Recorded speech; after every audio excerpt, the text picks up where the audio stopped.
Root canal treatment is a non-surgical treatment of a necrotic tooth where the pulp is extirpated and the canals are cleaned and filled, thus preserving tooth structure and bone structure.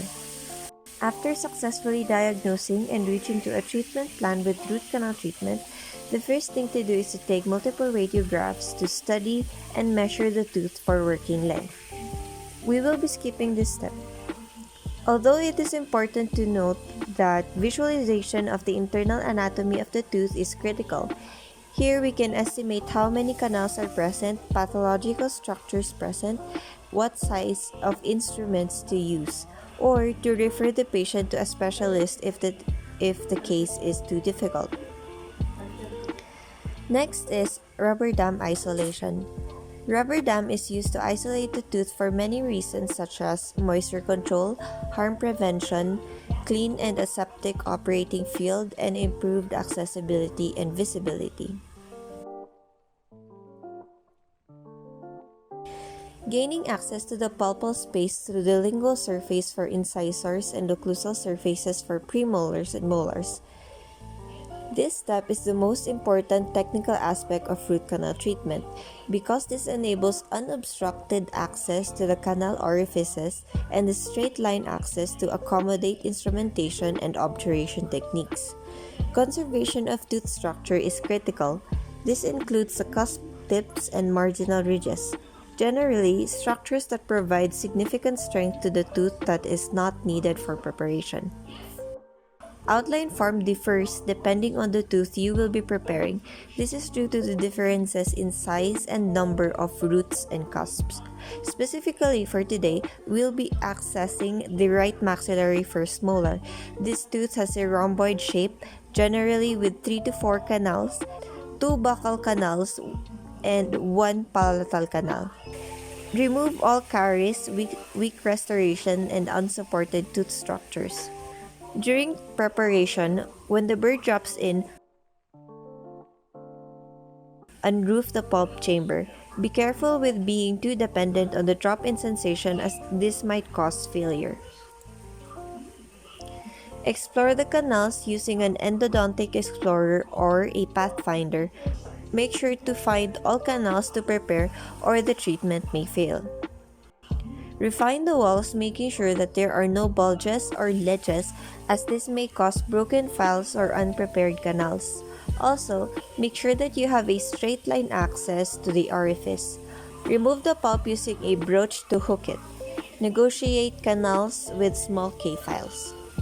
Working length is the distance from a coronal reference point to the point at which the canal preparation and obturation should terminate.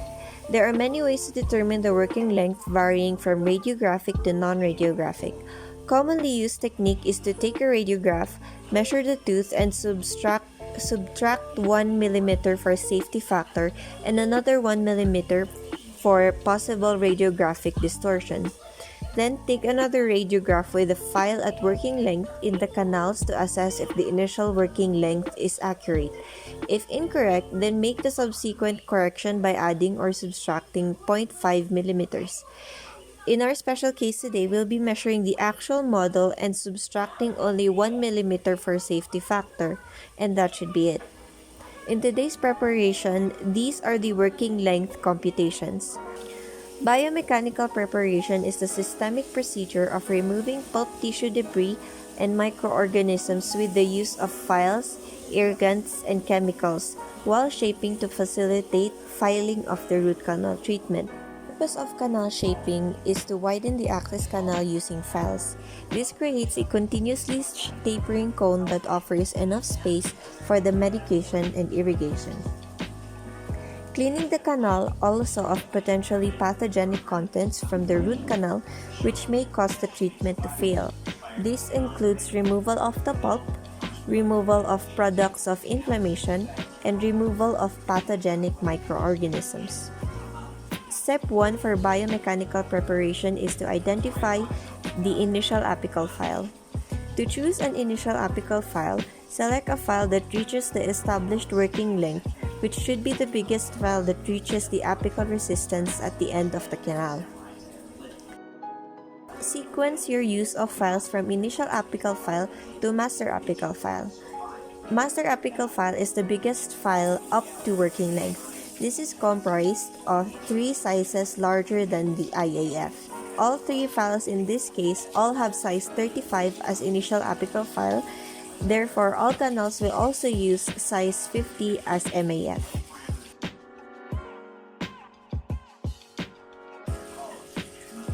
Start filing or reaming from IAF to MAF in sequence. Reaming action consists of a quarter turn and pull. Filing consists of a push and pull motion on the lateral walls. Make sure to irrigate copiously to prevent clogging at the apex of the tooth. I used 5.2% sodium hypochlorite as irrigant.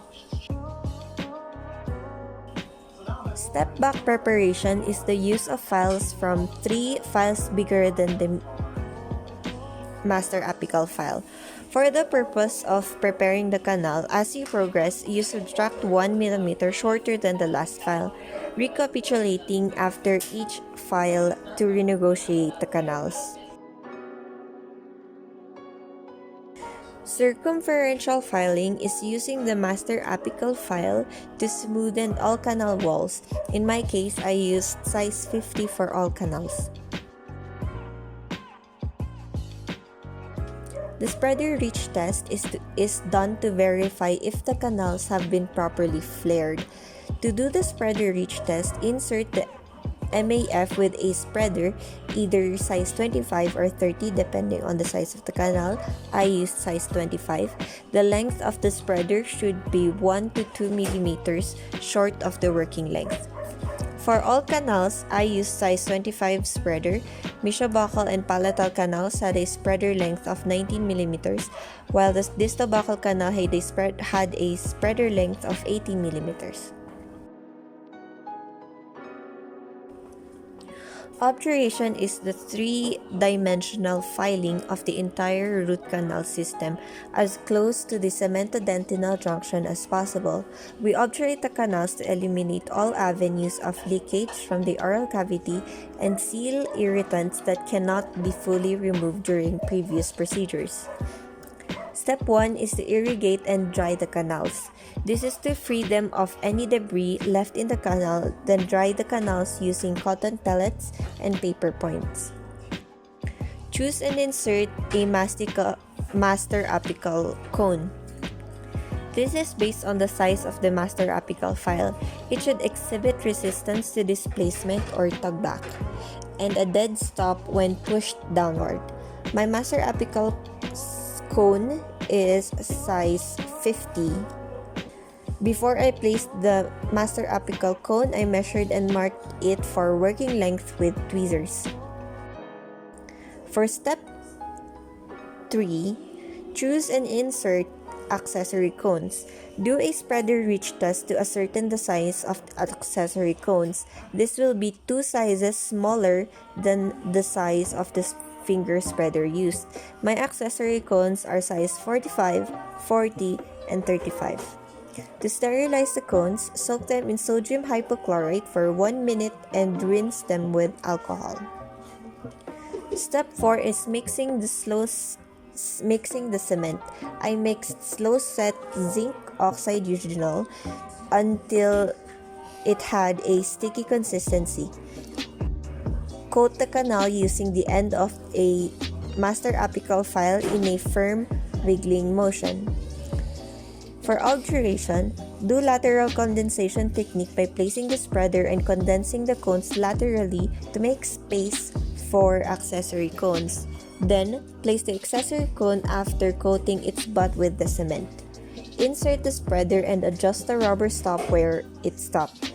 Remove, then insert the next accessory cone with the new working length. Then repeat this until the length reaches 12 millimeters.